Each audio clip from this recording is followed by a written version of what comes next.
Welcome. Welcome all to this day. We are at this event and we are very happy to be with you here today. This is Go Afro Go, done by Impacto Digital and Afro, which is the Afro-descendant community or association for training and legal justice. And this event is made possible thanks to the support of the U.S. Embassy. I am Sheena Vieira, coordinator of Digital Impact programs. Digital Impact is a non-for-profit organization that works on innovation and technology to solve social problems. It is like human rights perspective. Within Impacto Digital, we have some main programs like a program for the LGBT community, Cuida Bien, that provides tools for relatives of people that require care.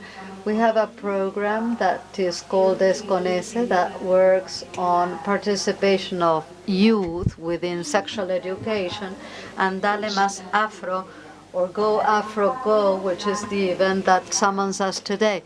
Go Afro Go is born as a kickstart to work on visibilization of Afro communities in Argentina and other countries in the region. We develop some actions with organizations of civil societies and companies as well, and some communication campaigns. Dale Más Afro, Go Afro Go develops associations. Conocimiento, justicia y desarrollo. Y por eso hoy estamos acá para hablar un poco sobre ese eje. Is anybody listening to the translation into English? Can you please raise your hand if you are, just in case, so that interpreters otherwise will sign off? Acá, Alma, la líder de Dale Más Afro, Patricia Gómez, que está acá representando también la organización OAFRO, Judith Anderson, que está representando también como una de las cofundadoras de OAFRO, y Maylin, la matriz. Así que doy el paso a mi compañera Alma.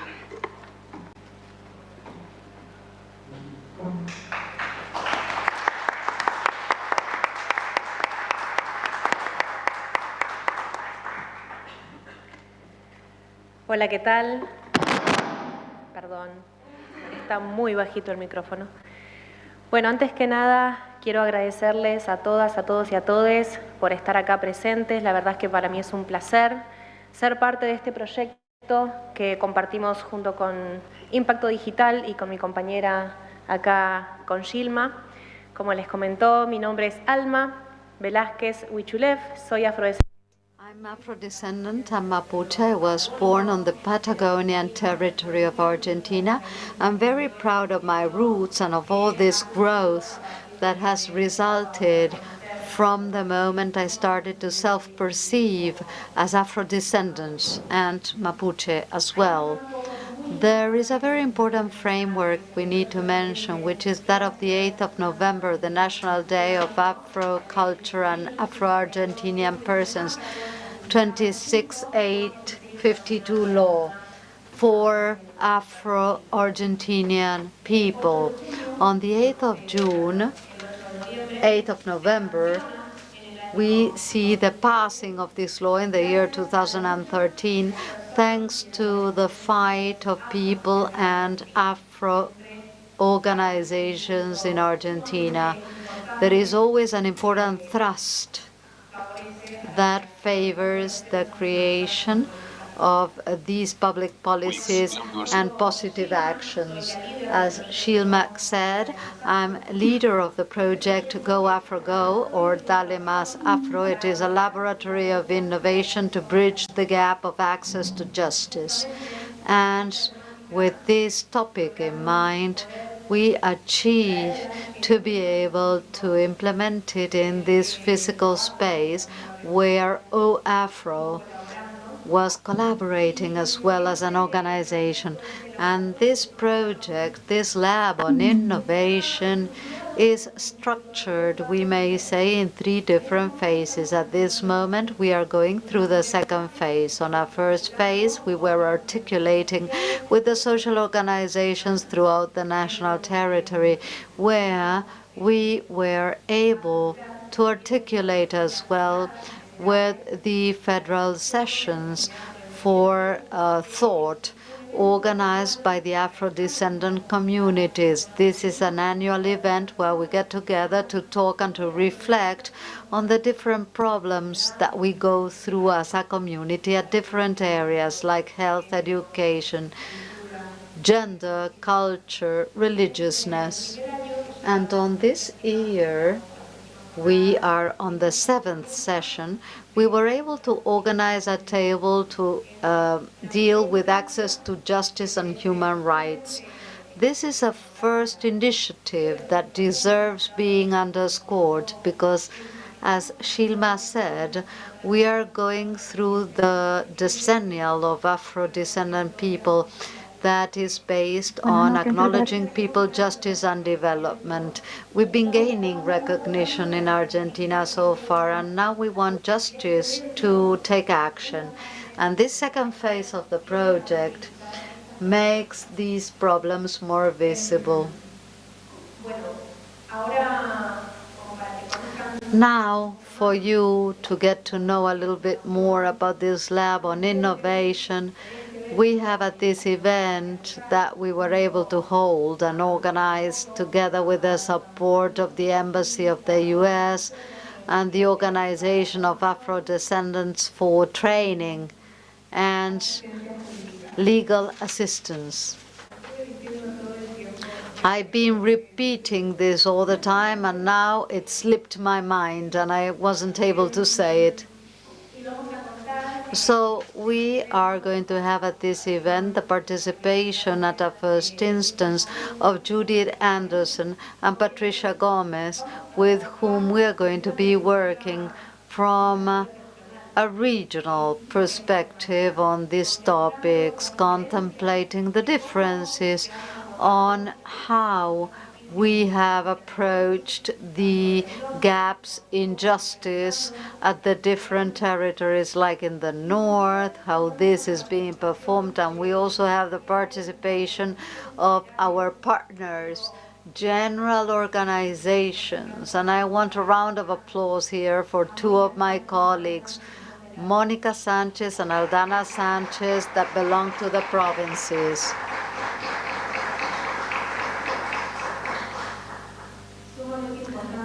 This is very important to be able to deal with this topic at a federal level.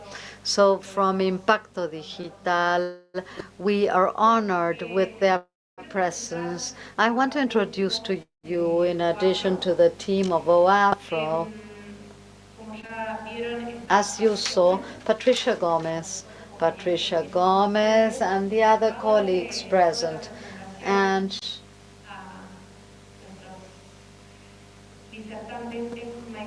Maylenda Madrid is going to introduce the speakers. Mariel La Madrid is Afro-descendant, 7th generation student of law at the law school in Buenos Aires. She is anti-racist and she belongs to the Django organization and she's member of OAFRO. Thank you. Yes.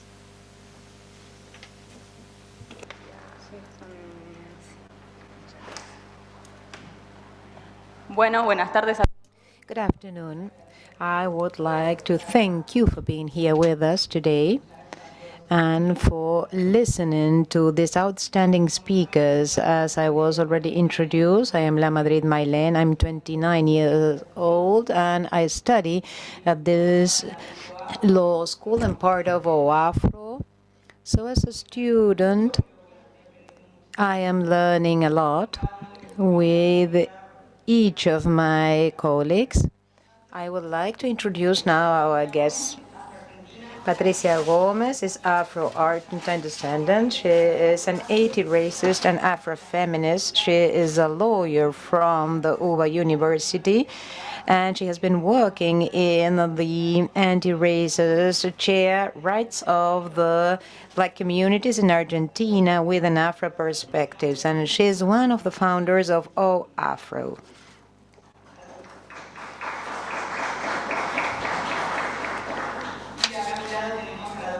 By my side, we have Dr. Judith Anderson. She is a cultural anthropologist.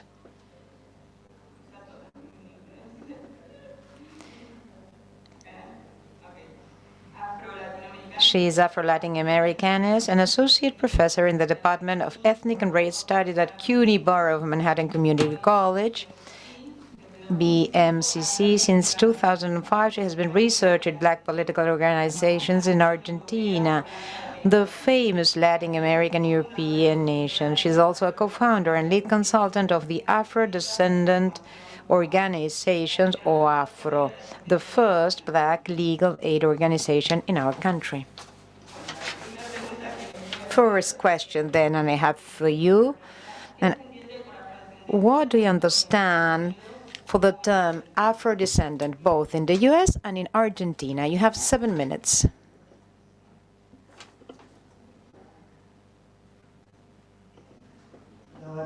Hola a todos. Thank you so much. First of all, it's such an honor and a pleasure to be here with all of you. I love seeing all of your beautiful diverse faces here in the Law School of UBA. That's amazing. It's my first time here, so thank you so much. And thank you, Mai Lin, for being our moderator, who I've known since she was very small, and her brother here too, since they were little. So it's so great to see where you are now. Thinking about this term, Afro-descendant, in the United States, we need a little bit of historical context, which Patricia was pointing out, so I'm going to try to make it brief. To understand that in the United States, we have a very different ideology of race than what is functioning in Latin America and the Caribbean as a whole. That ideology of race is based on very different colonial histories, right? The United States, we had an ideology that we like to call the rule of hypodescent, or more commonly known as the one-drop rule. So that means that any known or suspected African ancestry in the US makes you Black, right? Any known or so basically, everybody here, I wish the virtual audience could see, you could all be Black, basically. If we suspected or knew that you had an ancestor that had African ancestry, right? This is important because of how it functioned in the colonial era, meaning the United States received a very small percentage of all Africans that came over during the transatlantic slave trade. Only 4 to 5% of all the Africans. That means the other 95, 96% went to Latin America and the Caribbean. We have a very visible Black population, but compared in size, if we look at Afro-descendants or Black people, it's quite small to what you see in the rest of the Americas. So why the one-drop rule? If you have so few Africans, you need as many laborers as possible. So you make more people Black with the one-drop rule. That, oh, all of you are Black now. We have more people we can enslave and force to work. That is the purpose that has served historically. Interestingly, it also put us in a position that Black people, Afro-descendants in the United States, had to create separate institutions. Everything separate, schools separate, banks separate, businesses separate, everything separate from the rest of US society. This leads to, with many hundreds of years, political mobilization and the ability to gain visibility and the creation of a Black middle class. And what you see now, some Black leaders politically, right? We had a Black president. You see the vice president is also Afro-descendant. You see, well, I don't want to talk about him, but one Supreme Court justice who's not great, but he is still black.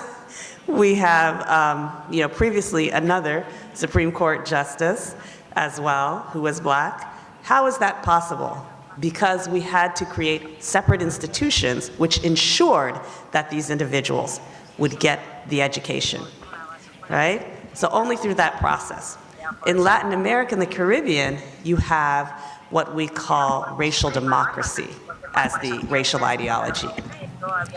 That means that, according to this ideology, everyone is so mixed racially in Latin America, right? Everyone has African, indigenous, European.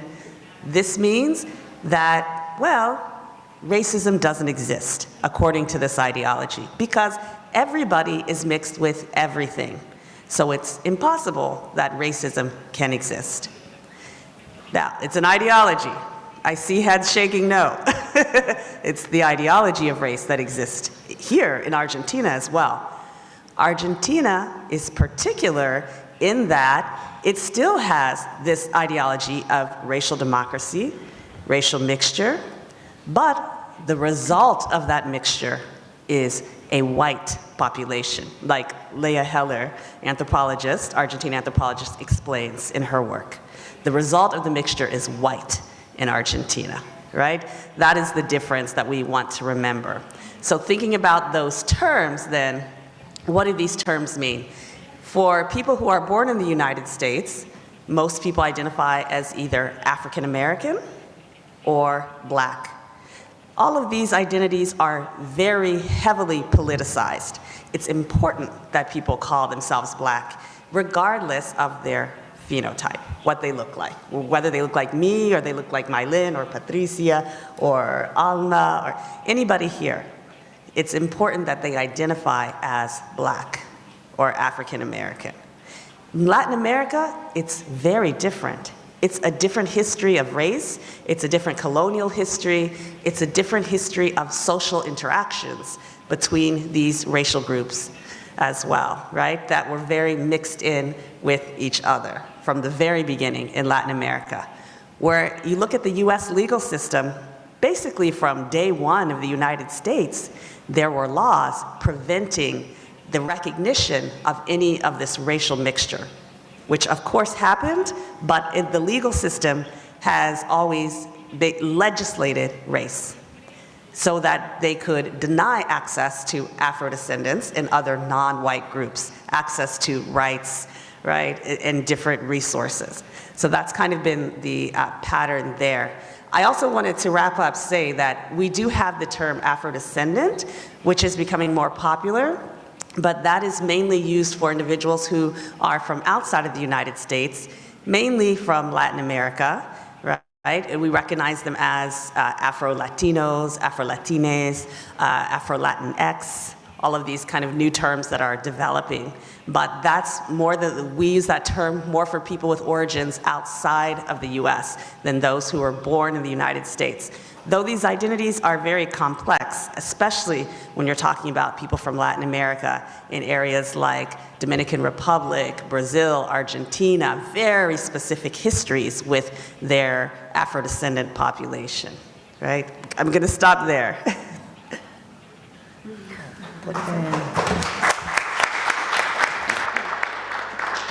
Bueno, primero que Good afternoon to you all. I would like to thank the invitation. I would like to thank the program Go Afro Grow, Impacto Digital, Alma, and the rest of my colleagues of Afro, which are here as organization. And as I duly mentioned, we are the first organization, the first legal organization, and also Afro-descendant. We're in a process of building ourselves and consolidating ourselves. We've started having some cases, not legal cases, but for example, in the administrative cases that have to do with discrimination. If you want to have more information about our organizations, you can ask us.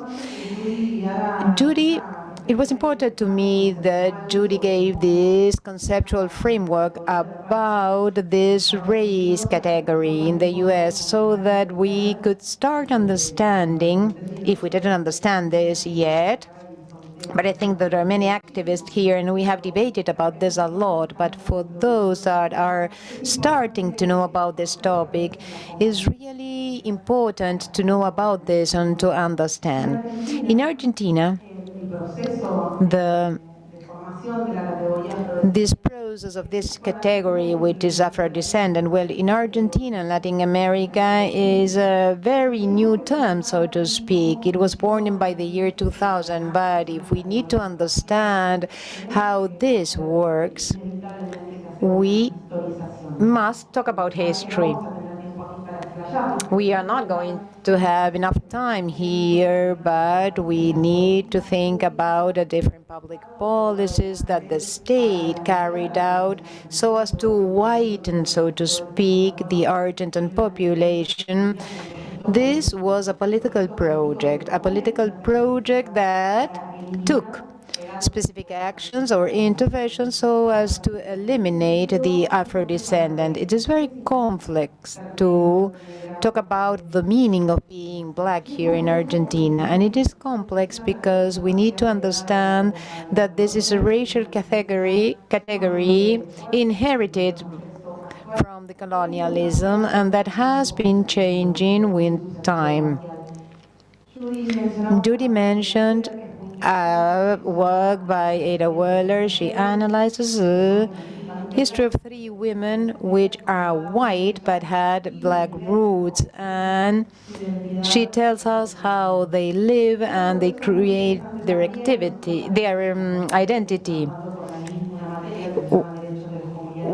We are here teaching in the right of the African communities in Argentina, and we work with a very interesting text which is important to understand how our racial categories work in Argentina. And Frigerio talks about how we went from the racial aspect to the classes.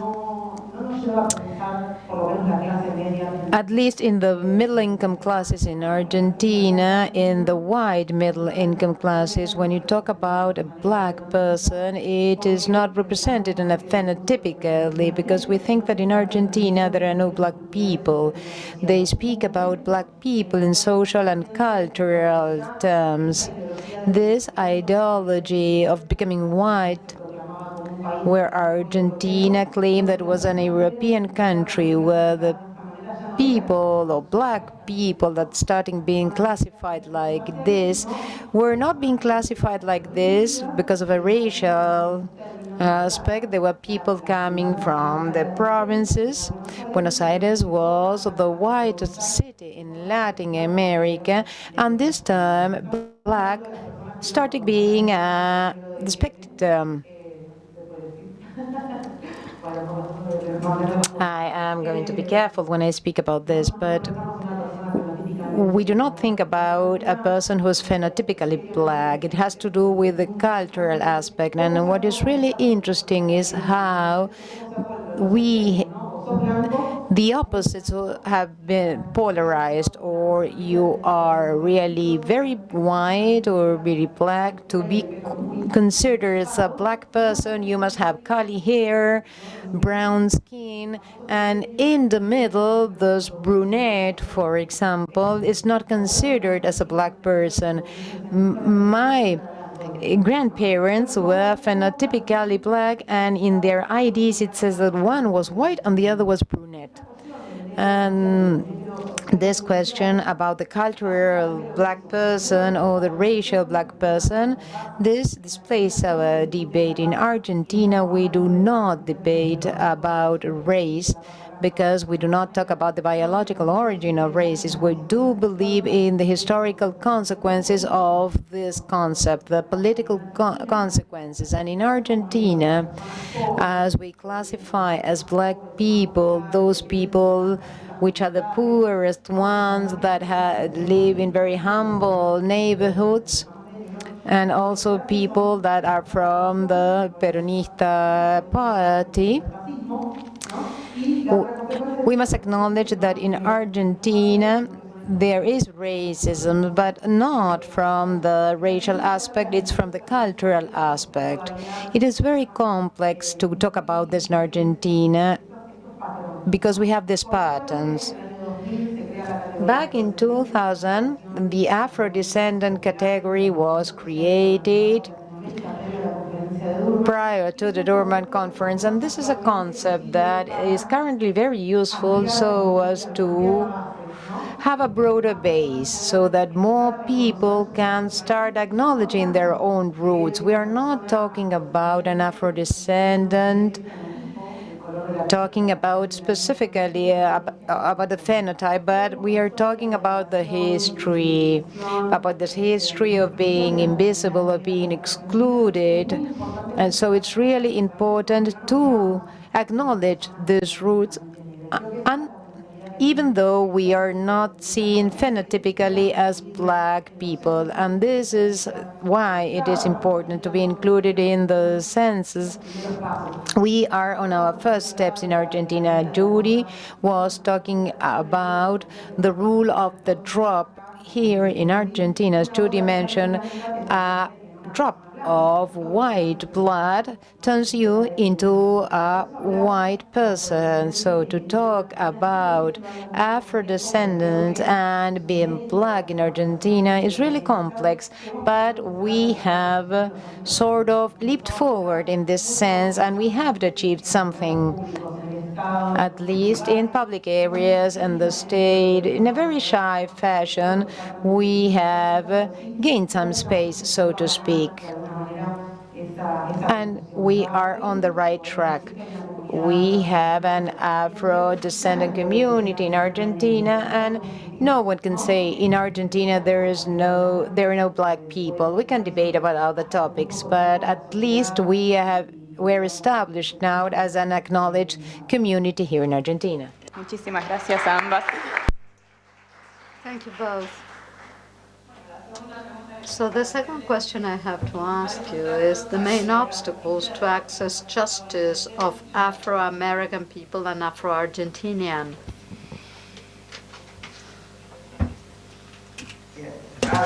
About the larger structure of our social systems, if you want to think about obstacles to accessing justice, right? It's hands down, it's systemic racism is kind of the short answer. All of our social systems have racism within their fabric. They are built on racism. That makes it really hard to tell that racism exists if that's the only reality that we have is a racist system. So if you're looking, for instance, we could say the penal system, right? You look at prisons, everybody knows it's disproportionately black men and now more black women, that this population is getting feminized, which is very concerning as well, because these are the individuals that are holding together family units. But it's not a coincidence that it is disproportionately black people within the prisons, or black and Latino, we could say as well. It's structural racism. It's part of the system. The prison system is monetized. It's a huge money-making industry, right? We talk about the prison industrial complex or the carceral complex. It's a huge money-making industry. That is the bottom line. So of course, you see this kind of repetition, a new form of racism, or I'm sorry, a new form of slavery, that is the prison industry. They make everything. A lot of people, I would say the majority of the population, has no idea how much of the goods we consume is produced by prison industries. I remember the biggest brands in the US was the lingerie brand, Victoria's Secret, one of our famous, very kind of posh grocery stores, Whole Foods, prison industries. But every part of our life is affected by this, but it's structural. It doesn't say when you buy your quinoa at Whole Foods, made by black prisoners. It's not going to say that, right? This is very hidden. When we're looking at housing as well, housing is a huge concern. The gap between people who are above the poverty line and people who are below the poverty line has increased tremendously. The pandemic has only exacerbated the gap between those, I'm not even gonna say wealthy, those that are surviving and those who are not. And I live in a very expensive city, in New York City. The homeless populations in these huge urban centers has increased dramatically. And once people enter into that system of homelessness, it is nearly impossible to exit. This is systemic. You look at the population, you see it's overwhelmingly individuals who are Afro-descendant, who are Black, who are not white, that are in that category. You look at the justice system, access to voting. This is huge because we just had our midterm elections. We had plenty of photos and news reports of white men going to the polls in Arizona carrying automatic weapons. They would stand outside the polls where you vote, right, where they knew it was a Black district, and they would have their huge, like, military-style guns. It's intimidation to scare people from voting. Why is this allowed to happen? Because look at the system. There was actually a lawsuit filed against this, and the judge, who is white, said, no, it's fine. Everybody has a right to bear arms. Everybody can have a gun. There's nothing wrong with this. We repealed our vote, or we did not renew the Voting Rights Acts. The Voting Rights Acts had to be created because of this type of intimidation. There is a long history of voter intimidation.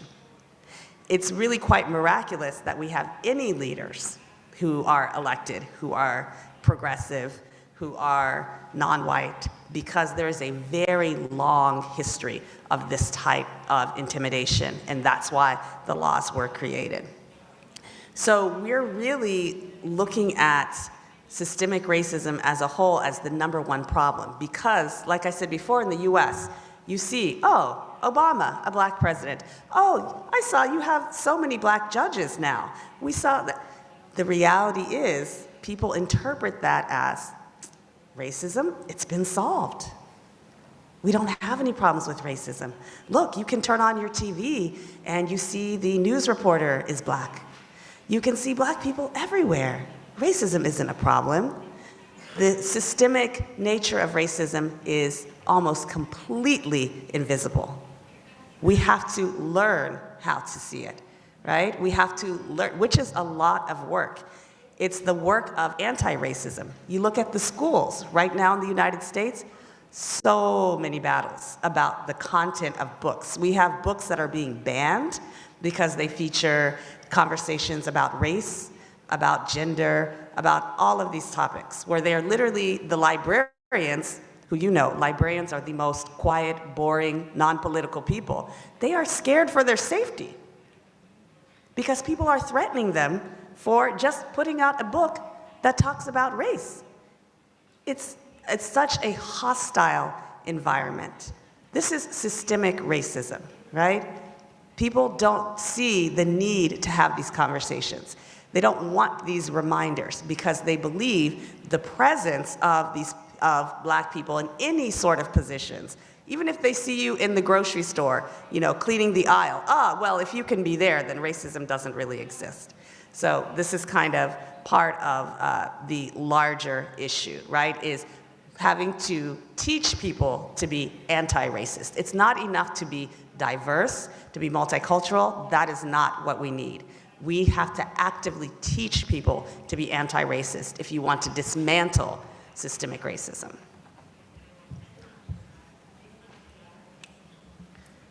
Bueno, para agregar un poco o venirnos un poco para or to come back to this side of the world and to start thinking about the similarities and differences there are with the United States. We know, all of those who are here, that the main problem in our region, in the three Americas, we could say, is structural racism, as Judy was saying. In Argentina, based on what we talked about, the process of visibilization of the Afro-Argentinian population that has as a counterpart the construction of white European identity. Racism is naturalized in our society, and thus it's difficult to identify it. But if we are going to speak about the obstacles in having access to justice in Afro-descendants, Afro-Argentinian people, we have a long list. But in order to summarize all this, I believe that in the first place, I'm making reference to the International Decennial, even though Alma said this in our country, and this is a personal consideration, Argentina lags behind in policies devoted to the Afro-descendant, Afro-Argentinian population. There have been in the last years the law established on the 8th of November that as of this new administration, 2019, there's a ministerial board created and we have a national Afro plan under construction. This is not enough based on the inequalities that exist. We speak about inequalities, things that start with structural racism. This is why I try to explain why these Afro communities, we need development policies. I don't know if there is a development policy in Argentina. I don't think so. These are policies of acknowledgement. So let's not speak about in our country, we don't have a law to combat racism, and I'm not speaking about penalizing the actions of racial discrimination, because we may discuss that, even though we may be in favor of penalizing it or find alternative forms to solve conflicts. There's no law combating racism in Argentina. What we have has to do with an international law of 1998 with a few articles that establishes a mechanism which we think is not enough. Today, this has been the result of Durban, the INADI creation, which is the National Institute Against Discrimination, that when you feel discriminated, you resort to that. But the reality is that this pertains bureaucracy. It is a system that is quite expelling. You want to make an allegation, they don't take it, but if they do take it, they take years to provide a decision. And it doesn't have a policing capacity. They may say that what you allegated was discrimination and make recommendations which are not mandatory for the person that committed the discrimination act. So it ends up by being an inefficient system to combat discrimination. Thinking about racism cases, injustice is impossible to do. Magoda has not arrived yet.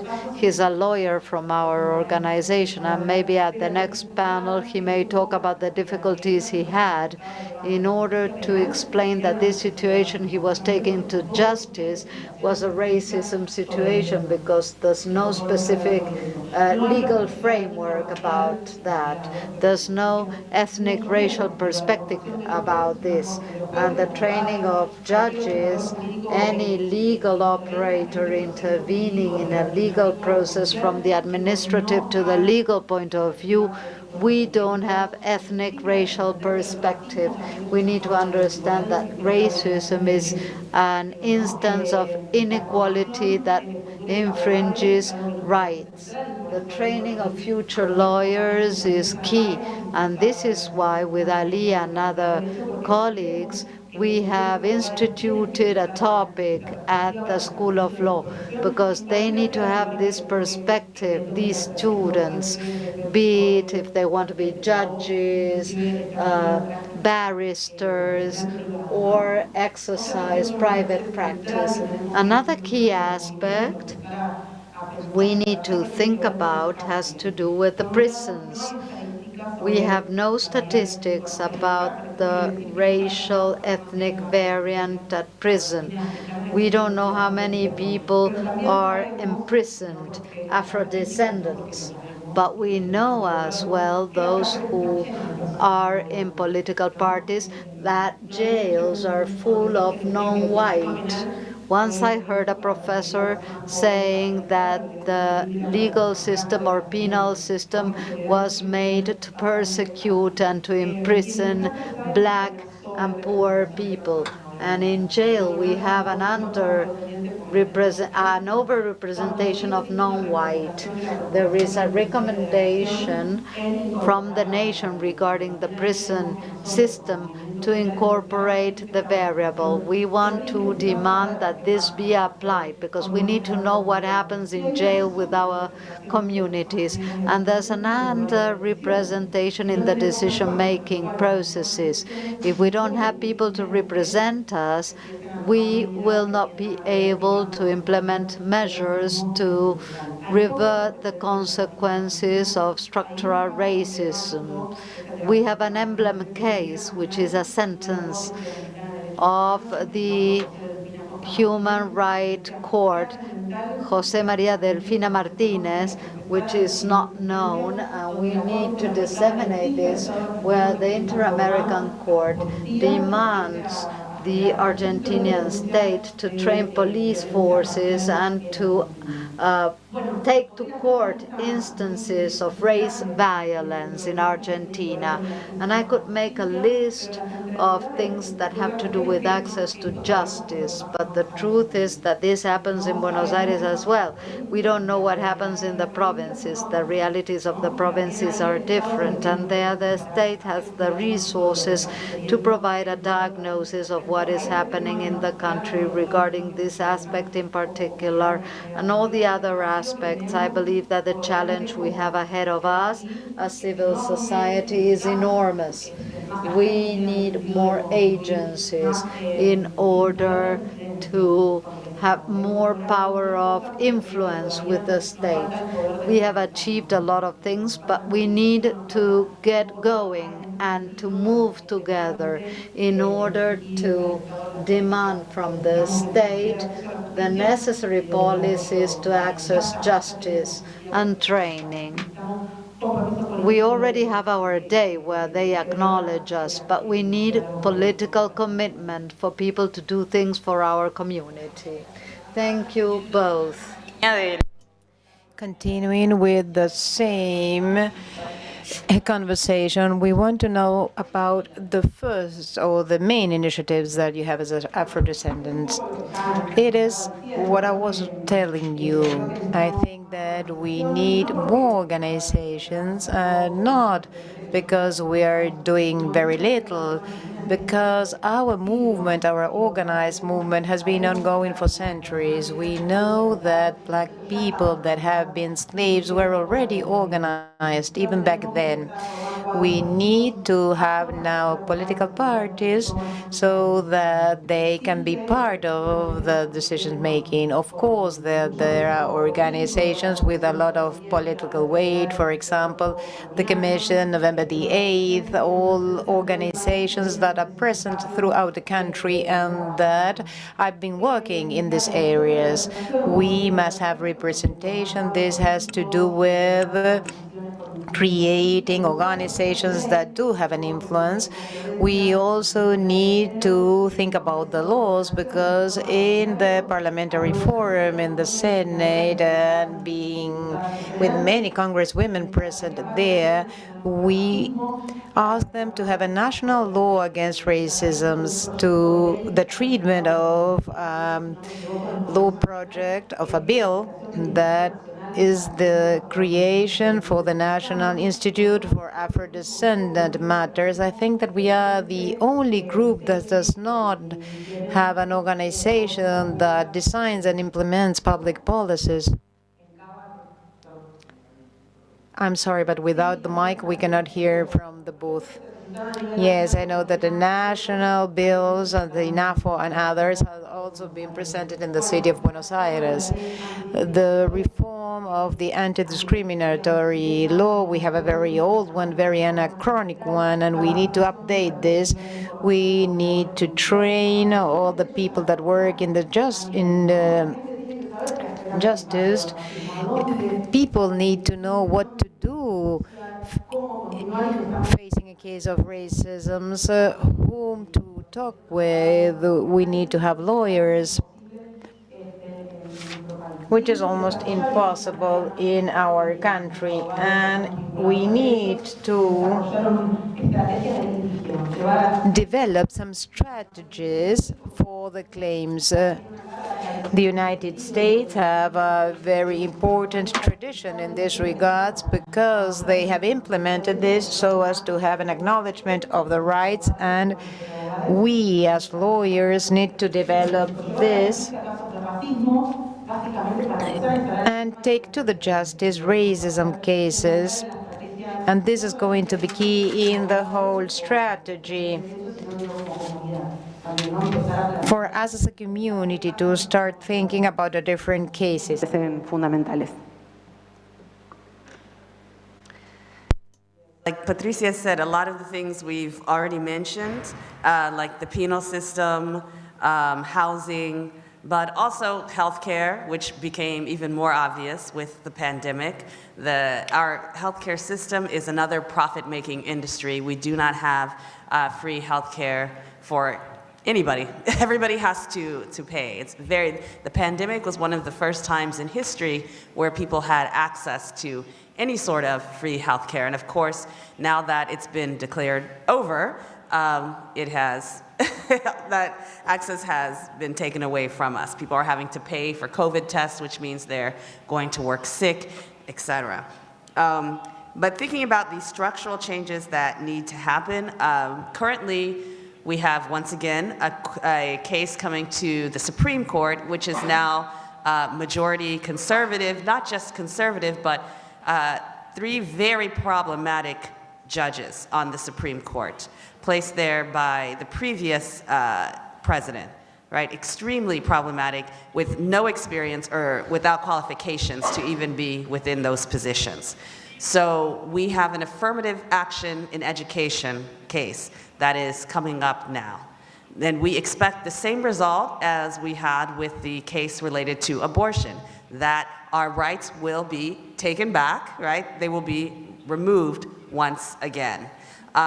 The affirmative action cases, every few years, they kind of cycle through the court system, but the issue is who has the decision-making power in all of these spaces.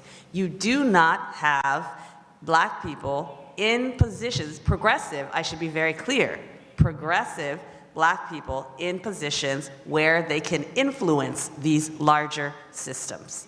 They do not have power within these larger systems because they are not in the Supreme Court. We don't have we only have one person who is progressive and Black on the Supreme Court. They are not the judges and the other federal courts or at any other level. There are very, very few of these individuals. We look at politicians. Very few people actually reach to the level where they successfully get elected to political office and can initiate these kinds of widespread changes. That's why stories like that of Stacey Abrams and others, Warnock, they are so incredible because it's so rare that individuals are able to reach that level because of the systemic challenges, the systemic racism. I think that's pretty much kind of thinking on this large scale, that's sort of where we are with the main initiatives. I guess we're basically keeping an eye out for education. I do want to point out that there was an amicus brief that was submitted by the university, I don't know if it was, I think it was the UC system, University of California system, where the affirmative action in higher education in California was removed many decades ago. And they submitted an amicus brief to the court to basically say it has been a disaster ever since. They cannot increase the number of Black students no matter what they do. They need affirmative action. It was a huge mistake. So these are the people who run the universities. We're not even necessarily talking about an activist group of Black people or non-white people. We are talking about white administrators who are saying, this was terrible for us. Do not repeal affirmative action in education. This is the worst thing you can do. We are looking at schools now that are almost exclusively white in California in terms of the university system. It is very hard to attract students, period. Black students, interestingly enough, they've done multiple surveys for all students, regardless of racial or ethnic background. They don't want to attend schools where there are no students who are non-white. That is a sign that something is wrong at the institution. If you go to a school and you don't see any students except white students. In the United States, that is not desirable for our college population. So they know this has hurt them. So this is kind of one of the latest, biggest initiatives that we are in the process of battling that is in the headlines currently. Bueno, Thank you very much. To wrap up now, I would like to ask you about the immediate actions that can be taken by us and by those that are listening to these presentations. Who wants to go first? Well, I do not want to be repetitive, but I think that we need to have awareness that we live in a racialized society with all of our opportunities and relations are still bonded to this phenotype. We need to identify racism as a social problem, and we need to be able to organize ourselves so that measures are taken by the state to fight racism. And I think that this is targeted to the community. We need to take our time and claim whenever there are problems of racism, and we know that it is useful to do this. If you go to the statistics and you take a look at the statistics, we do not have above 10% or 8%, and these are statistics about the different court suits or allegations that have been taken with regards to racism. If we then add all those claims due to the color of the skin and to the physical aspect slash racism, within the three categories we have 6%, not more than that. This has been increasing if you see the different statistics, but I think that it is key that we do the allegations. We've started making racism visible because it is not what we see in the films.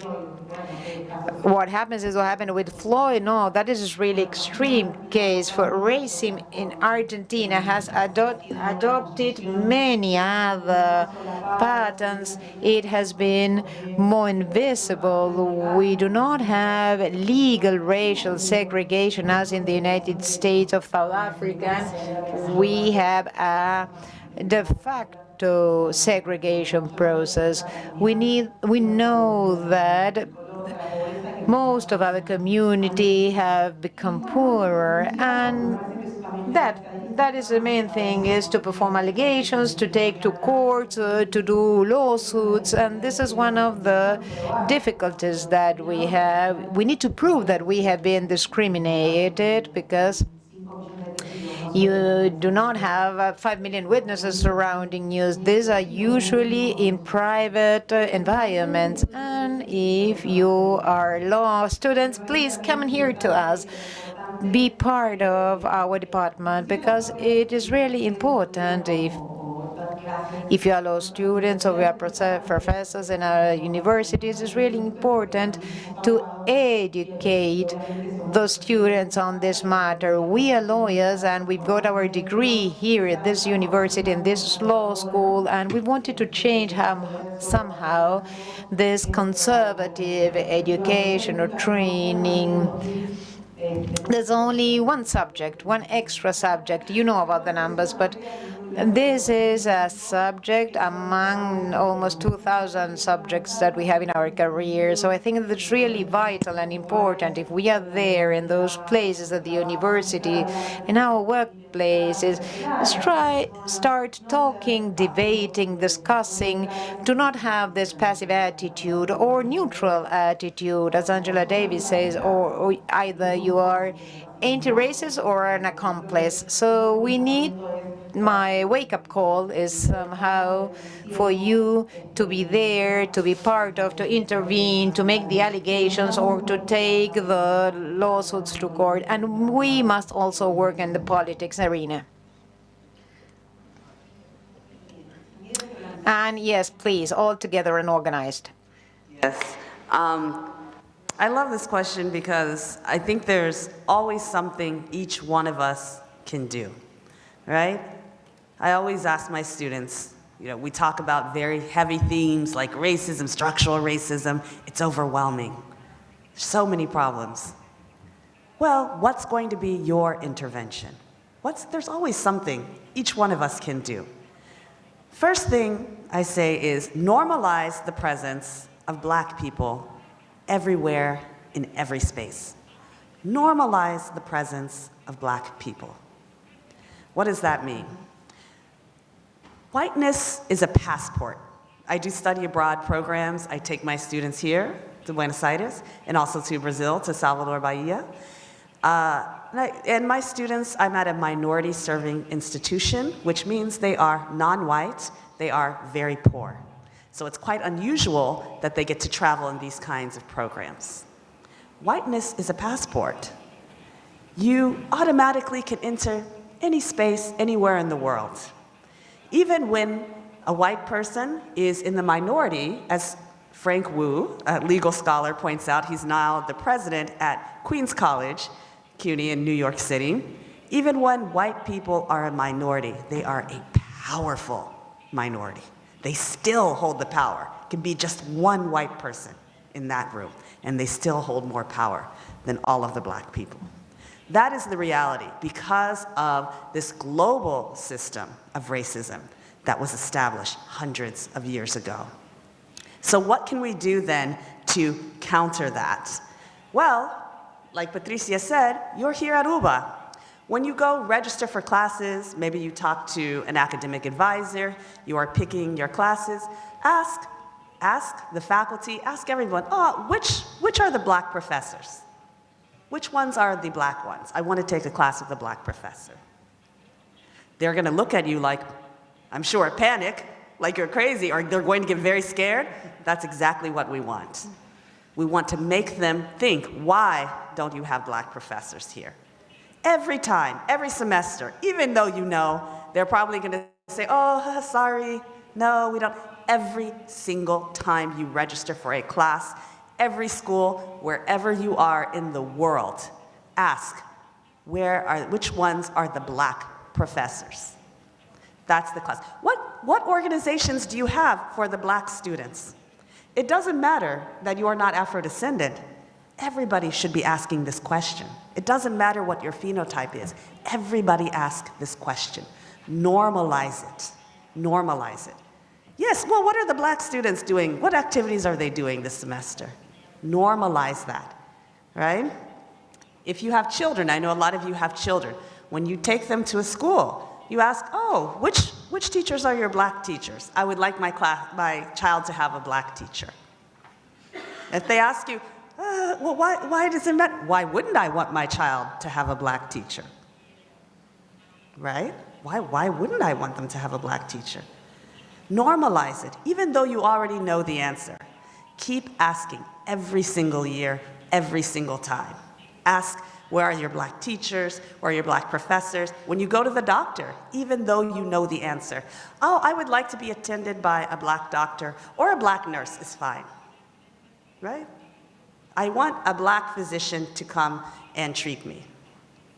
Every single time. Normalize the idea that there should be black people in those positions and in those spaces, wherever you are in the world. This is extremely important. When you get forms, we fill out forms all the time, and we talked about this in another presentation. When you look at the form, it's going to ask you maybe your gender, right? You go to the hospital, there's all these different questions. Ask them, where do I indicate my race, that I'm Afro-descendant? Or where would someone who's Afro-descendant, where is that category here? I don't see it here. I see indigenous, I see. Where's the Afro-descendant category on this form?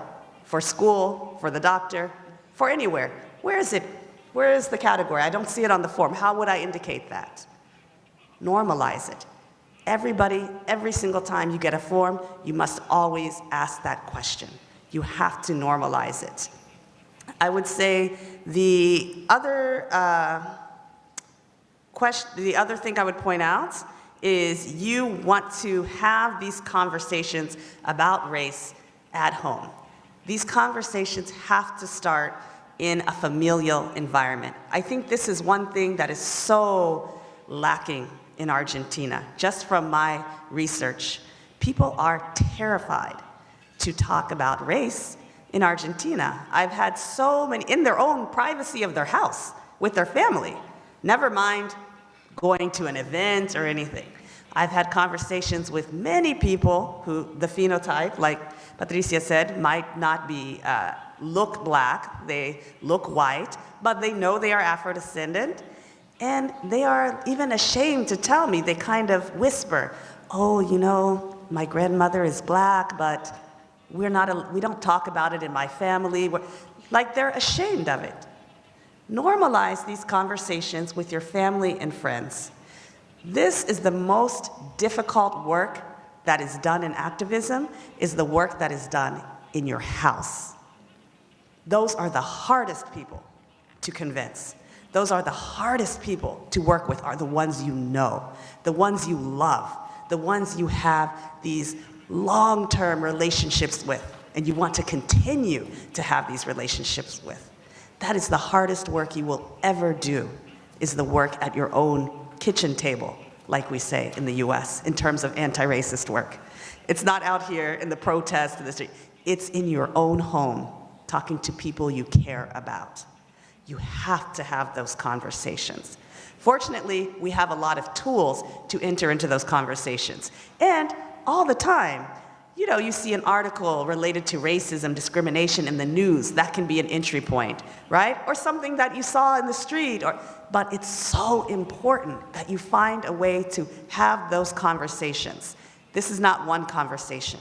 These are continuous discussions, right? Nothing is going to be accomplished in 1, 2, 3.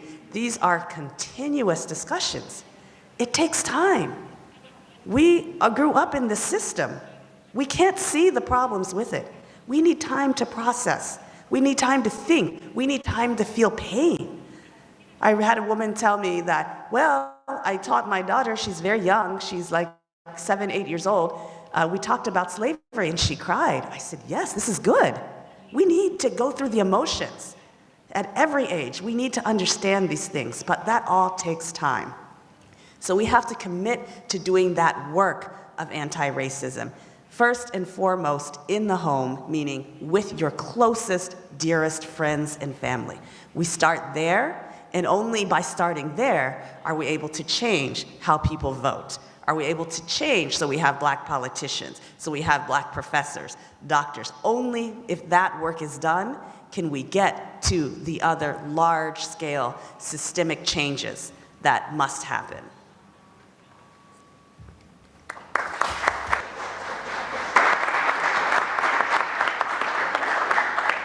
Bueno, antes de Before we give the floor to Shilma Vieira, I wanted to thank Judy and Patricia for sharing their ideas with us so that everybody can understand this easily, even though we have a lot of information to provide. Shilma, you have the floor then. How can I turn the microphone on? It is on. Yes. Well, as Mylene had said, I wanted to thank all the people who are accompanying us today, be it in person or over the streaming or the transmission, in order to remind you of what we talked about. We talked about race, which in Argentina has a different construction than in the US. And since we talk about the ethnic aspect, we are recovering this black ancestry, and this is the Afro-descendant term that has been in force for 20 years. We need to talk more about Afro-descendant and Afro-descent. It is also important to work on the issue of colorism. Afro-descent has to exceed this debate of colorism or color difference, to think about people who have a fight in common. And another thing which is important to understand, and I saw that phrase once, which is racism shouldn't be pertaining black people because we are the people that suffer from the consequence.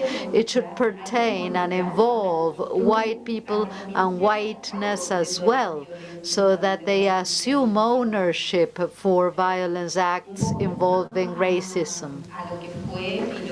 Thinking about what this event is, we need to think about the gaps in access to justice and recover structural racism, and thinking about how this translates into prison systems, as Judith said. This is a big problem. We cry for sure, but I feel it is important to implement immediate actions. Patricia was talking about some immediate actions, like thinking about the representation of more Afro-descendants, thinking about the political construction, strengthen the bills that we have, like at the INAFRO, some reforms that we may unify as organizations of civil society to strengthen these laws, and also training of Afro-descendants. I believe that these are some interesting ideas we might think about.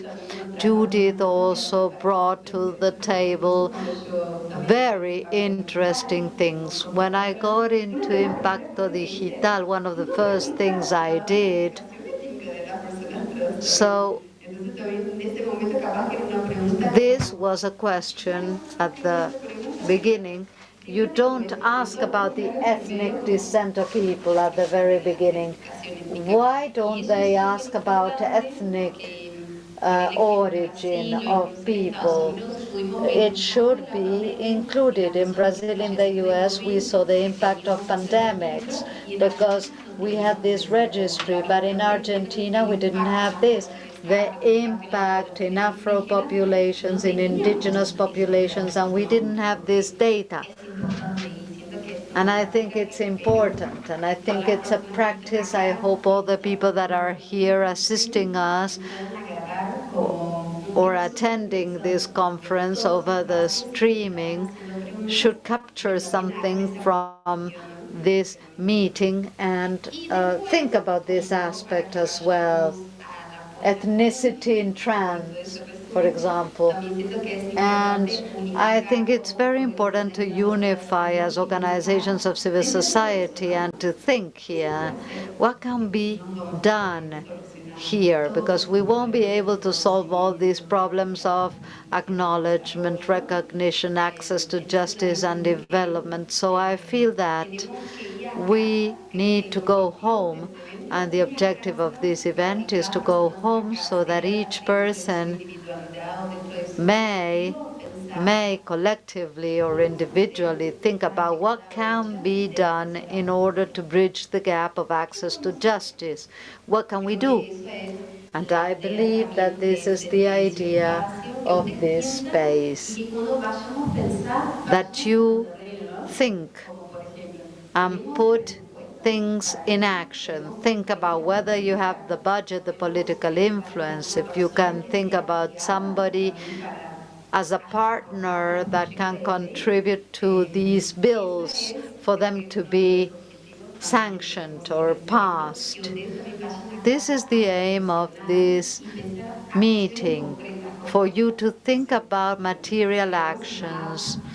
We can create an app for allegations about racism, for example. This could be a good solution, perhaps. And then what we are going to do with that, we can think about that later on.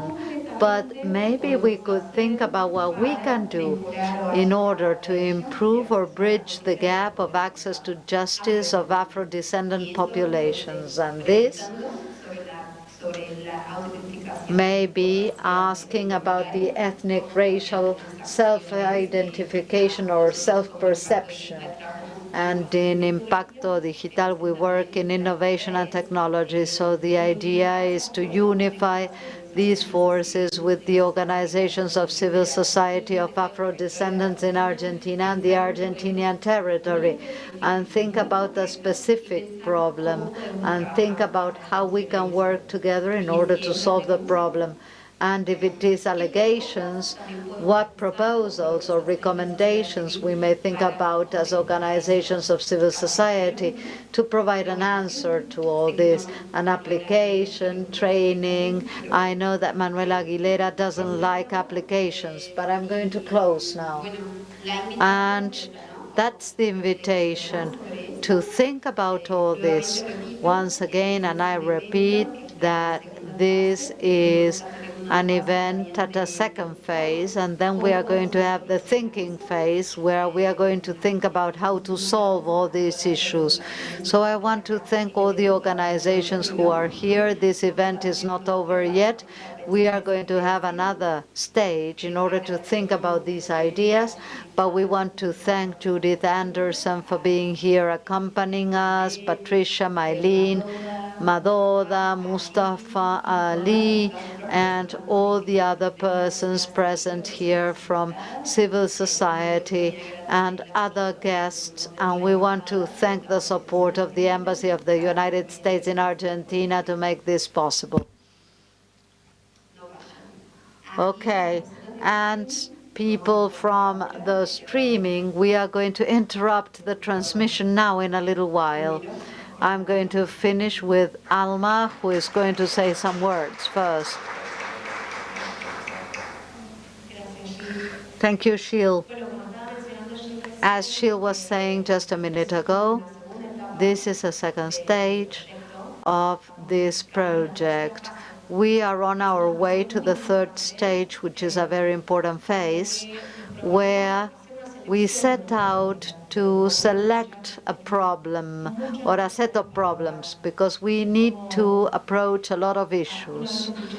Once I heard Miriam, the aunt of Patricia, the aunt of everybody, that we are catching different balls as if we were goalkeepers. So we have to move forward with little resources and not many people willing to do this, to act as goalkeepers. So it doesn't happen, at least from the state. So we need to perform a selection. We won't be able to change the 25th article of the Constitution, but as happened throughout history, the involvement of civil society is key in order to achieve this. And in this sense, we were working on the first phase with the organizations that I want to mention, because they are partner organizations from all over the territory. We have Afro here, which is support for us together with the embassy. We have Afro organization from San Juan, represented by Guadalupe, the Afro-descendant collective, Nelly Dawisnike, the people from Trenza Raíz, Merlo, San Luis that we have present here, the movement Maria Remedios del Valle, and Tupac Amaru from Salta. We have the representative here, Monica Sanchez. The commission 8th of November from the area of culture. This commission, 8th of November, is a network of organization with different areas, with Patricia, with Flor, and with Natalia, and Monica as well. We integrate the gender area of this commission. So imagine if we add the gender perspective to this project, it would be incredible. And now we have one of the organizations that I lead that is called Nifare, represented by Lizzie Litzel. The Chango organization, represented by Shilma and Marcela Lorenzo. Saberes Africanos, Shelf Teranga. And I don't know if I've mentioned them all, but I said the provinces. Chef Shell Teranga is from Tucumán, made up of people from Senegal. They work on culture, and it's very important because they are reference. And I always mention Falma Diordien, who is a musician, a very important person in his country and in Argentina as well. There's a before and after in Argentina since his arrival that happened on 7th of July, where it snowed in Buenos Aires, and I remember that very well. And from Saberes Africanos, we have him representing the people. We have Negras and Marronas as well, and the Association of Haiti from Cordoba. These organizations are at a federal level, and we work differently with them. And even though we were not able to select a cultural topic, we are going to start small. And one of the challenges we were talking about with some of the people from Impacto is to take material cases. What happens when we file a suit or make an allegation? Do we know when to make an allegation? Do we know when to take something or someone to court? We don't always have the resources, and we don't always have the time, which happens. We do not always have the resources, money resources available. So in these regards, we perform or we select a topic, and at these federal sessions where we work together with Ali and other friends and colleagues, we came up with many solution options, as was mentioned by Sheil. One of them is to think. We are at the second phase. We have a third phase that is going to take us till February next year in order to come up with a solution, because this is an important topic. And we have a lot of tools available, but many limitations. Among the things to mention to you, we also talked about the application that Sheil mentioned. One of the proposals we talked about with Ali is to have a sort of guide to help black lawyers and white lawyers and Afro-descendants in order for them to know as lawyers what things they need to consider, how and when to take a case to court, a sort of guide. We talked about many more things, but I want to make you think about the many solutions we could try to find to solve these problems, which pertain us all. And one of the basic issues would be to implement all these perspectives at the different spaces. I want to thank you all, and I want to thank all my colleagues present here, this table of women, powerful women, Afro-descendants. I want to thank the group of Digital Impact for this proposal for what they've been developing with the trans issues, with the Afro problematic. All the programs they have in place are very important, and they want to solve with the tools available all the problems that we have. I want to thank the people present for having come here, for occupying this space with our bodies, which is very important. It is very important to come here to provide blackness to the university at this place of future lawyers. And the people on the other side, everybody's sending me messages, so I want to send my regards to people in Tierra del Fuego and the rest of the provinces. I've been traveling around, disseminating this event at a federal level, so I want to thank the people present. We are going to close now with this first meeting. I want to thank you all. Thank you.